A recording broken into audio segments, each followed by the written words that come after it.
આજથી રાજ્યભરમાં ધોરણ 10 અને 12ની બોર્ડની પરીક્ષાઓનો પ્રારંભ થયો છે। સુરત જિલ્લામાં સૌથી વધુ 1,60,000થી વધુ વિદ્યાર્થીઓ પરીક્ષામાં નોંધાયા છે। શાળામાં વિદ્યાર્થીઓ પરીક્ષા આપવા માટે પહોંચ્યા ત્યારે કુમકુમ તિલક કરીને તેમને આવકારવામાં આવ્યા। રાજ્યભરમાં ધોરણ 10 અને 12ની બોર્ડની પરીક્ષાઓનો પ્રારંભ થયો છે। સુરતમાં આવેલી પ્રેસિડેન્સી શાળામાં જ્યારે વિદ્યાર્થીઓ પરીક્ષા માટે શાળા પર પહોંચ્યા ત્યારે કુમકુમ તિલક કરીને આવકાર આપવામાં આવ્યો। સુરતમાં તમામ પરીક્ષા કેન્દ્રો સીસીટીવીથી સજ્જ છે। બીજી તરફ કાયદો વ્યવસ્થા જળવાઈ રહે તે માટે પોલીસ બંદોબસ્ત ગોઠવાયો છે।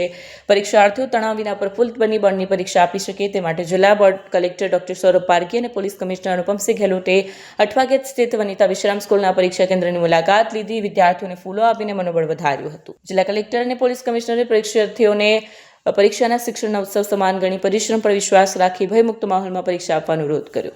Natubhai Kariya, trustee presidency school.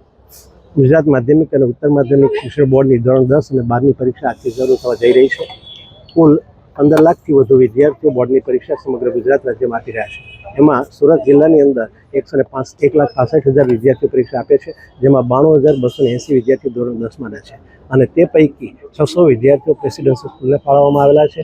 વિદ્યાર્થીઓને આવકારવા માટે તેમને કુમકુમ તિલક કરી અને તેમને કોલ્ડ ડ્રિંક્સ આપીને હળવા કરીને આવકારવામાં આવ્યા છે।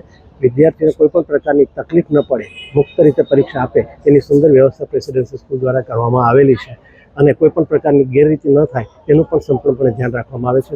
દરેક ક્લાસરૂમ સીસીટીવી કેમેરાથી સજ્જ કરવામાં આવ્યા છે, જેનું રેકોર્ડિંગ દરરોજનું બોર્ડને એક કેસેટ દ્વારા મોકલવામાં આવશે અને એક પશ્ચાતાપ પેટી પણ રાખવામાં આવેલી છે કે કોઈ પણ વિદ્યાર્થી ભૂલથી પણ કોઈ સાહિત્ય લાવ્યો હોય તો તેમાં મૂકી અને પોતે ટેન્શન મુક્ત થઈ શકે, કોઈ પણ પ્રકારની ગેરરીતિનો અવકાશ ન રહે એની સંપૂર્ણ વ્યવસ્થા રાખવામાં આવેલી છે।